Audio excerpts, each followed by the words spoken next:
Hey, I'm Claire Solomon, Akashic Records practitioner, business strategist, and astrology and human design nerd. And this is the Kinda Cosmic podcast, down-to-earth chats about out-of-this-world stuff.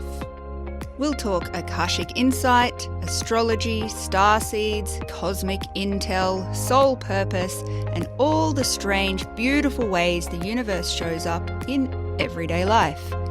No fluff, just real talk about being a soul in a human body.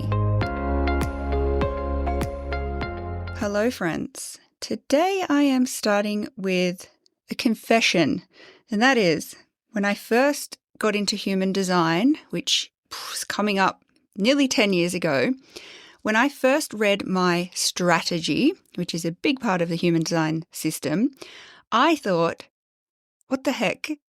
What is this? That can't be it. This cannot be the wisdom here. And my strategy is wait to respond. I'm a generator and that is my strategy. And I was like, what do you mean? What do you actually mean? Because I am not just going to sit around and wait, right? Like I have all of these amazing creative ideas. I have things I want to launch, things I want to do. And you are telling me I have to wait? Like what? Wait until somebody else either does that first and then respond to that? Or do I have to wait until somebody asks me if I want to do the thing that I want to do? So to back up a little bit first, human design as a system divides everyone into 5 energy types. There's generators, manifesting generators, projectors, manifestors, and reflectors. And each of these have a really distinct way of operating in the world and interacting with others. Strategy, which is what today's episode is about, is the decision-making approach specific to each type. So as a generator, my strategy, or how my aura naturally interacts with the world, the way I can reduce resistance in my own life is to follow the strategy of wait to respond. Well, I genuinely did not know what to do with that. And truth be told, I absolutely hated it. I hated human design. I thought the whole thing was stupid. I hated every person. I hated planet Earth because what do you mean? What do you mean wait to respond though? And I have since learned that this is incredibly common because human design strategy, as it tends to get explained, is abstract in a way that it makes it feel almost impossible to firstly understand and secondly to actually apply to your life, like on a random Tuesday morning. And if you can't apply it to your Tuesday morning, it's just a fun fact, or not fun in my case, about yourself. And then so what? Like not much else, right? So today I want to fix that. We're going to go through each of the 4 strategies, the one for generators and manifesting generators, as they have the same strategy, one for manifestors, one for projectors, and one for reflectors. And I'm going to give you the real grounded, what does this actually look like, breakdown for each one, which I wish I had all of those years ago.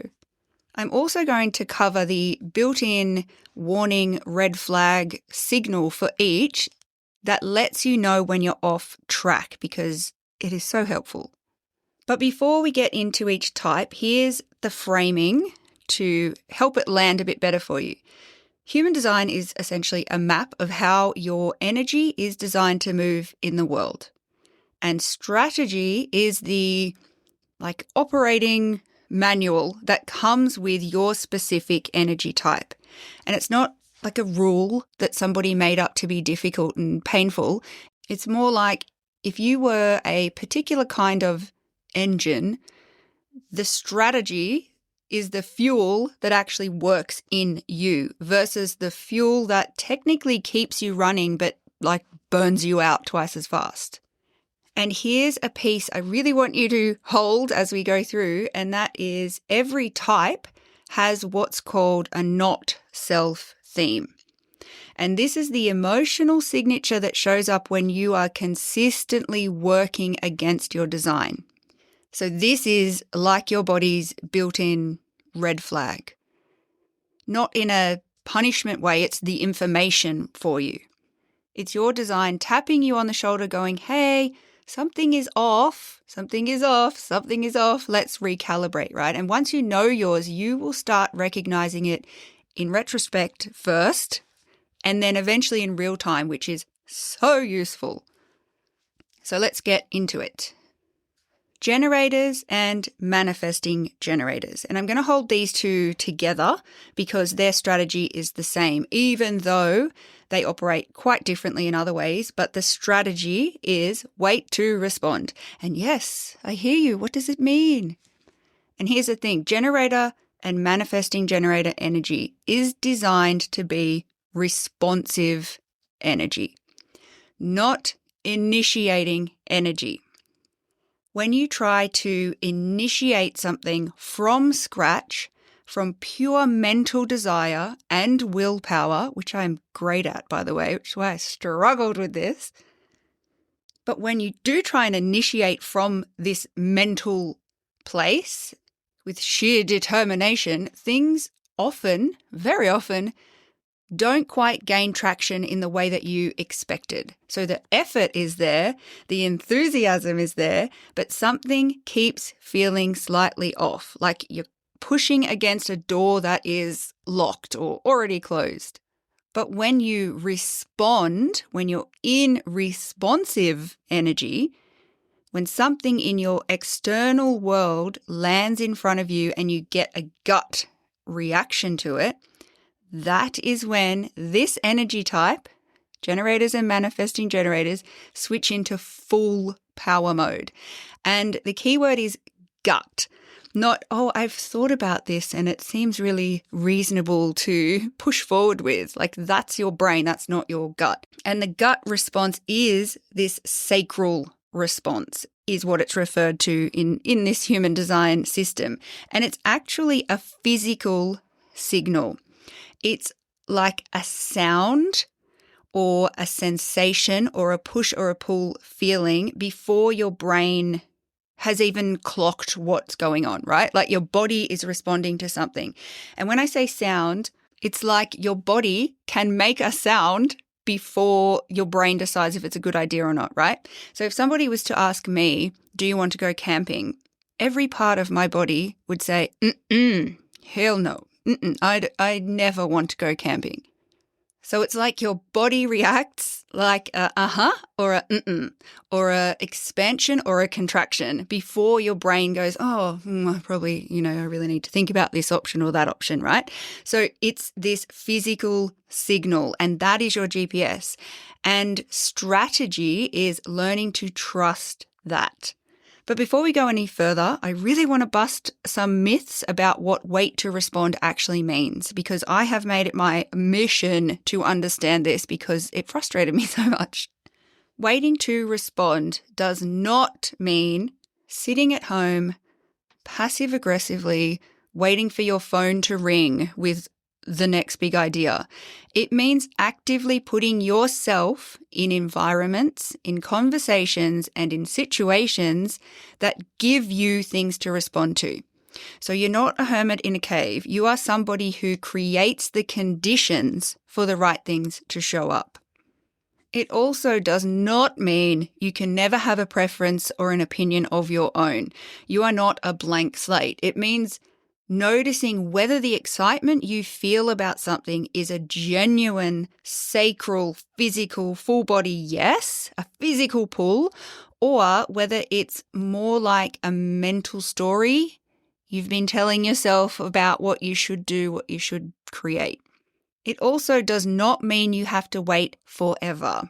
Sacral responses tend to be immediate, right? Like when the right thing lands in front of a generator or a manifesting generator, the response usually comes first immediately. And the lag is almost always when the head has jumped in and started, going off and started second guessing whether this thing is the right thing or not. The body has already spoken. And now the not self theme, that little internal red flag for generators and manifesting generators, the emotional signal that tells you have been ignoring your strategy is frustration. with a capital F, the chronic low-level frustration, where everything feels like it's taking too much effort and nothing is working the way it should, and you're grinding harder and harder and getting less and less traction. Sound familiar? And that's clearly not laziness or lack of ambition for a generator or a manifesting generator. We have buckets of energy and drive. But it is what happens when a generator or manifesting generator keeps initiating instead of responding, keeps forcing instead of following their body wisdom and their sacral instantaneous response to things. The signal is frustration. The red flag is the state of frustration. And the flip side, the emotional state that tells you you are in alignment, is satisfaction.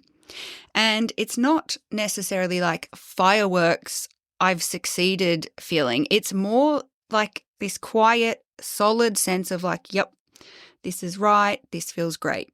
So real life example number 1, you are a generator. And you've been thinking you want to start a business. So you sit down to write a business plan from scratch. You might get a few paragraphs in and it feels like pulling teeth and whatever. Next day, try again, same thing. And you really kind of start wondering, like, am I not cut out for this? Like, oh, I don't really know what to do and where to start. Versus the same person, a generator, same idea, I really want to launch a business. A friend sends you a voice note saying, hey, I'm thinking about starting this thing, but I really need somebody who knows about XYZ. Do you know anyone or do you want to be involved? And before you've even processed the words fully, your body is already saying, yep, oh, me. And that's the sacral response. That's the difference. The idea was the same. The idea wasn't new, but you were responding to something external rather than sitting there with a blank piece of paper trying to generate the momentum from pure willpower. Example number 2, for manifesting generators specifically, because they have this extra layer of wanting to do multiple things at once and moving really fast, which is their design. That's what they're supposed to do. You may see a course advertised and you get an immediate gut pull and you buy it and you start it enthusiastically. And then around module 3, you completely lose interest and then you move sideways to something else. And that's not a flaw. That is the design of a manifesting generator, made to move quickly, skip steps, pivot when the response is like drying up. And the mistake is staying in something because you decided in your head, I need to finish this because I started it. And when your body wisdom and your sacral has already moved on, so the guilt that you feel about quitting, in inverted commas, is often head logic overriding your design, telling you it's time to move. Okay, moving on to manifestors, the smallest percentage of the population. Manifestors, your strategy is to inform. And this is one that gets the most resistance because manifestors are often people who just want to go. They have an idea, they have bucket loads of energy to start it, and the last thing they want to do is pause and explain themselves to a bunch of other people first. But here's why this actually matters. Manifestors are the only type in human design, the only type, and remember they're the smallest percentage of the population, they're the only type who have genuine initiating energy. You are designed to get things moving. That's why you are on Earth, right? But when you go, you just get up and go without informing people around you, you create what's known as this kind of disruption or this rippling effect. And it's a bit like a boat moving through still water. People feel the disruption, the sudden change that they weren't prepared for, and this rockiness, and they will push back and they will resist and they will try and slow you down.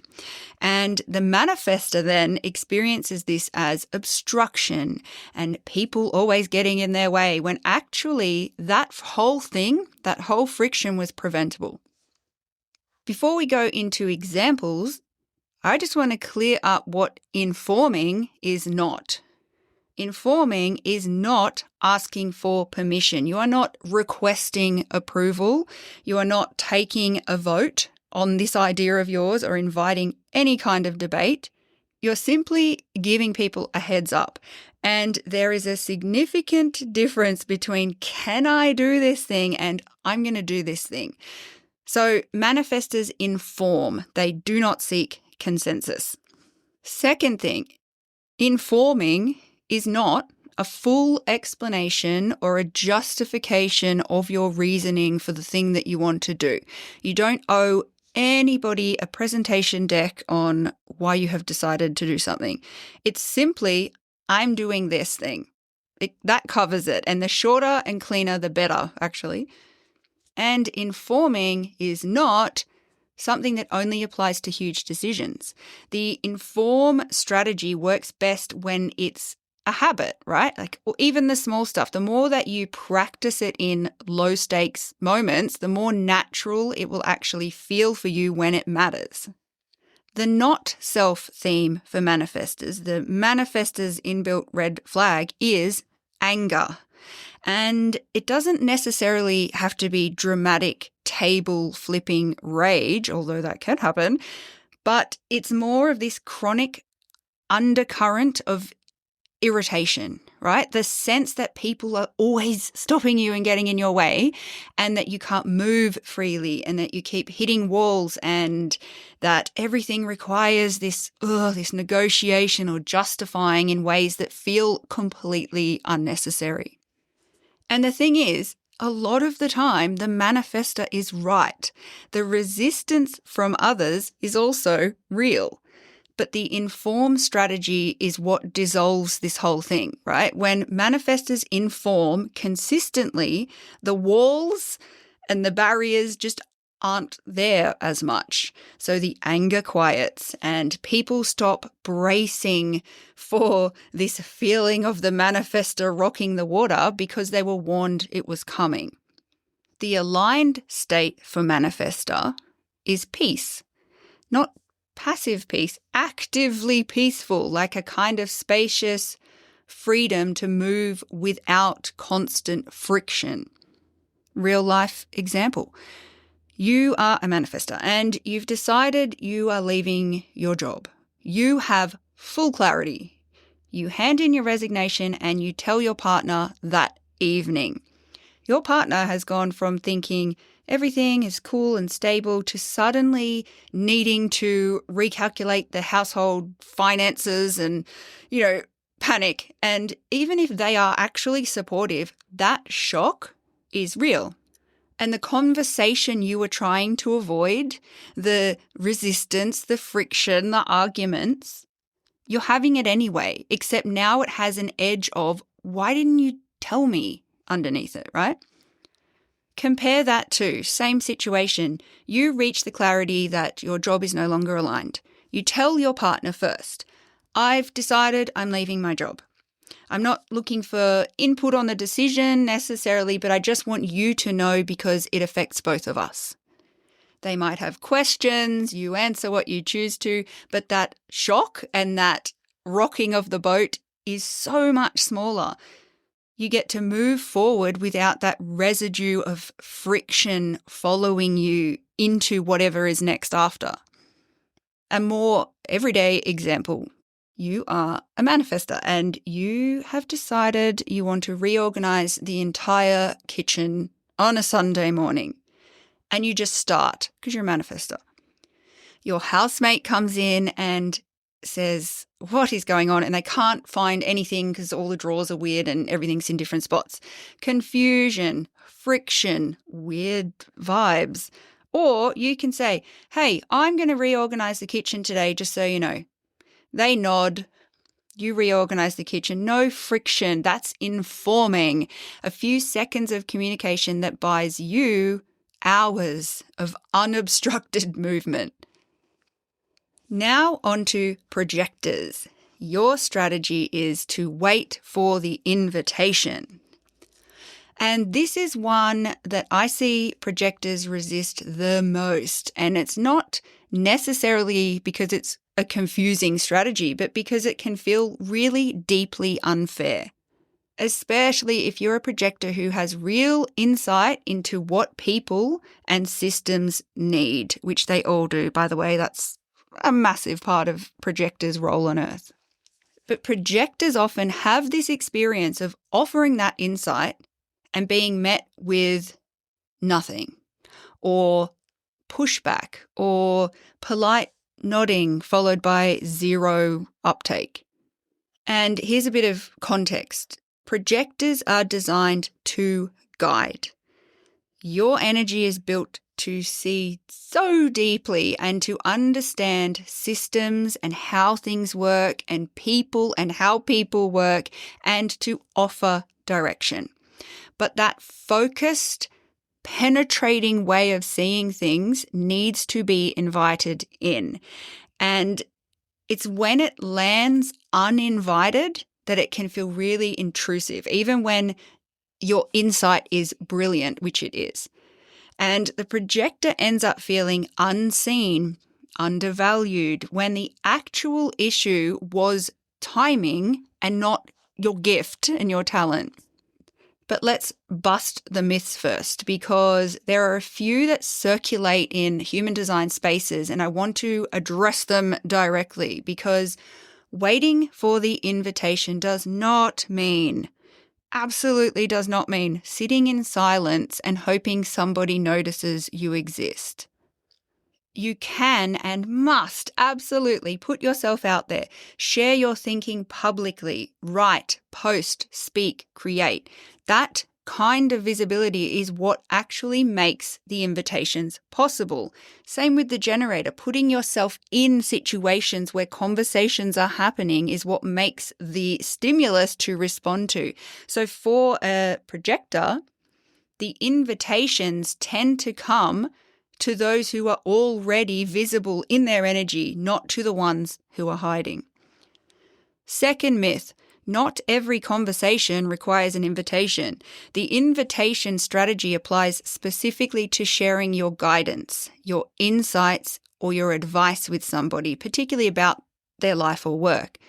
Casual conversation, fun, banter, joining in, that's just living. Like, you don't need permission to exist in a room. Third myth, the invitation needs to be genuine. A passing, what do you think, from someone who isn't actually open to being redirected by your beautiful gift is not really an invitation, right? A real invitation has a quality of actual openness behind it. They actually want to hear what you have to say, and they are ready to receive it. And learning to tell the difference is part of the projector skill set. Now, the not self theme for projectors, little red flag of when things are unaligned with this strategy, is bitterness. And it's a particular kind of bitterness, the kind that comes from giving and giving and giving and sharing and never feeling truly received. From seeing so clearly what would help and then watching people ignore your advice. From working incredibly hard and then feeling invisible anyway. And it can calcify over time into this feeling of no one ever really gets me, which then ironically makes it even harder for the right invitations to find you. The aligned state for a projector is success, and actually more specifically recognition, right? When a projector is operating in alignment, they are seen and their gifts are sought out. People come to them, and that recognition isn't something the projector engineers through hustle. It's simply a natural consequence of being energetically available in the right environments and letting the invitations come in. Real life example. You're a projector sitting in a team meeting. Your manager describes a project that you can immediately see has 3 major problems. You jump straight in with your analysis, and the room goes slightly awkwardly quiet. Somebody might nod and smile politely. The meeting moves on, nothing changes, and you feel frustrated and basically invisible. Versus same meeting, same group of people, same project, same 3 problems. But this time your manager turns to you specifically and says, "Do you see any issues with this?" Same analysis, but now it lands completely differently. People lean in, you are heard, the project gets adjusted, and the difference wasn't your insight, it was the invitation. Second example, because this one comes up so much in relationships, and you're a projector and your partner is spinning out about a work situation. You can see exactly what they need to do. You offer that advice up. They shut down or get defensive. A few days later, in a calmer moment, they say, "Hey, can I get your take on this?" Same insight from you, except now they asked, and it's actually landing. The projector strategy is not about withholding at all. It's about waiting until the door is open, right? Because that's when the guidance can actually get in and you won't be left feeling bitter. And then finally, reflectors. When I say manifestors are the smallest percentage of the population, reflectors are like rare unicorns. They don't even register on the scale. Reflectors actually make up about 1% of the population, which means if you are a reflector listening to this, you have probably spent a significant portion of your life feeling like you are from a different planet to everyone around you. And this is because you have such a unique way of moving through the world. Your strategy is to wait a full lunar cycle before making major decisions. 28 to 29 days, a full month. And I know, I hear you. And there's a very specific reason for this. Reflectors have no defined centers in their chart. So if you have pulled a human design chart, there's a bunch of shapes and things all over the place. Any of them coloured in are what is known as defined centres. A reflector has nothing coloured in. Everything is open. There is nothing defined. And where every other type has at least some consistent fixed energy or defined or coloured in bits, reflectors are almost entirely open, which means you are deeply sensitive to the energy of everyone and everything around you.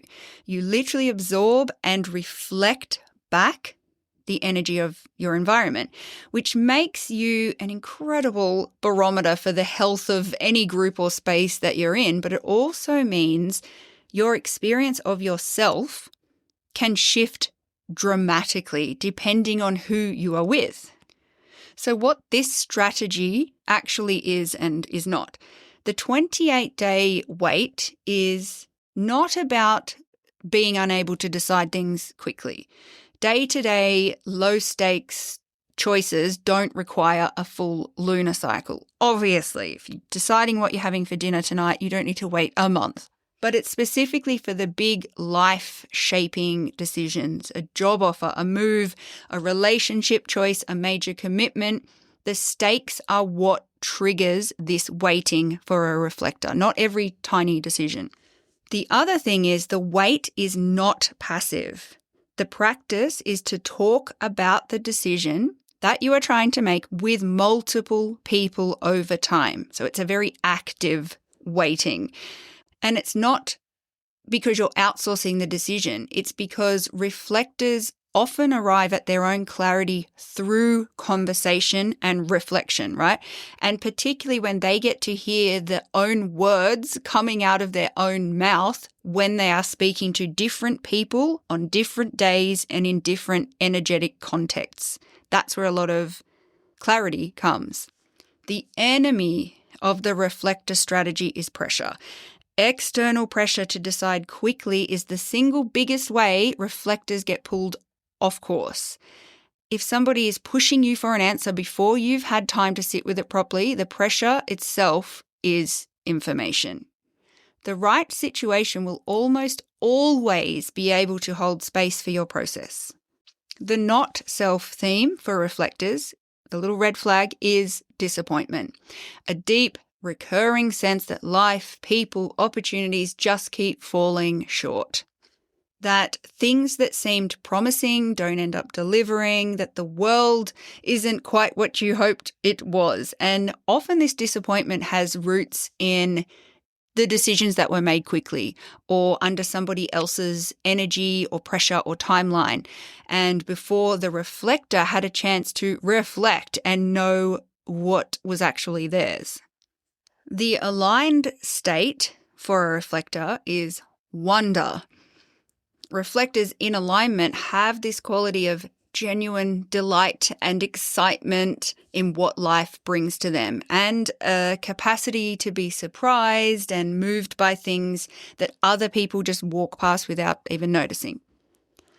They are extraordinary observers of life, and when they are honored and when they are given time and space to arrive at their knowing, they often have the clearest read on what's actually happening in any environment that they're part of. Real life example. You are a reflector and you're offered a new job. The people who interviewed you were warm and lovely and friendly. Your initial feeling in the room was positive. The salary is good. Your head says yes. The strategy here is don't decide in the car on the way home. Ask for time, ideally the full 28 days, but at a minimum, like 2 to 3 weeks. And over that time, talk about it with different people. Notice how it sits on a day when you are energized versus a day when you are tired. Notice what comes up when you are completely alone with nobody else's energy in the room, because that's often where a reflector's own signal can become clearer. If it still feels like a yes at the end of a cycle, then it's actually a real yes. A gentler everyday example. You are a reflector and a friend invites you to join a group creative project. You feel really excited in the moment. Your friend's energy is high, it's infectious. You say yes immediately. 2 weeks in, you dread every meeting. The group dynamic is draining you and you're not sure you ever actually wanted this in the first place, or whether you just got caught up in the enthusiasm of that first conversation. The reflector strategy would have been, I am interested. Sounds exciting. Let me sit with it and come back to you in a couple of weeks, which sounds excessive until you realize it actually saves you from months and months of draining yourself inside a commitment that was never really for you to begin with. So where does this all leave us? The biggest shift you can make with strategy is to stop treating it like a spiritual concept and actually start treating it like a practical experiment, because that's what it really is. Notice what happens when you actually try it, which took me many, many years. When you, as a generator or manifesting generator, catch yourself initiating something from pure willpower alone, having sat in your office and not spoken to a soul, instead try to pivot to joining some online groups around that topic and see what other people are talking about and seeing what your body does and responds to the different ideas that are being presented to you externally, or have a friend ask you a series of questions out loud and seeing what your first body instinct answer to those things are. It's when you, as a manifester, send that one text before you make the move. When you, as a projector, let the conversations come to you before you offer the insight. When you, as a reflector, sleep on it for more than one night before you commit. And also keep an eye on your not self theme, your little inner red flag, because that is your early or late warning system that something is not in alignment.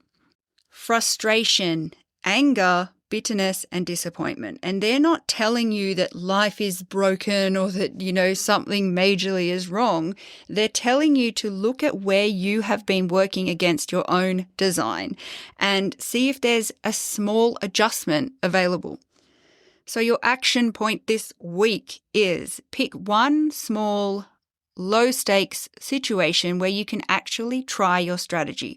Not necessarily a huge life decision, although if you are being faced with one, maybe you're listening to this right on time, but just a everyday kind of version of it. And just notice, because strategy works through accumulated micro moments, not this massive crossroads thing, right?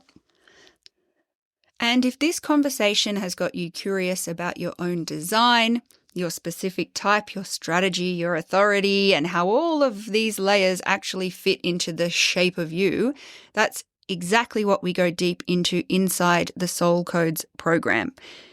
It's not just here's your type, here's your strategy. Inside Soul Codes, we look at your unique decision-making process across all of the Soul Codes layers: astrology, human design, gene keys, my Akashic insight, and you will come out with an actual blueprint of how you are designed to operate, who your soul clients are, your abundance and wealth codes, your aligned business model, all of it. And it's designed specifically for people who want to build something that's genuinely in alignment with who they are, how they move through the world, and how to bring this feeling of flow and ease. It's not just another version of what you think you should be doing or what other people have told you to do. If that sounds like the thing you need, you can find more info at clairesolomon.com/soul codes, and I will pop a link in the show notes. And that's it for today's Kinda Cosmic Chat. Find more soul-aligned guidance at clairesolomon.com.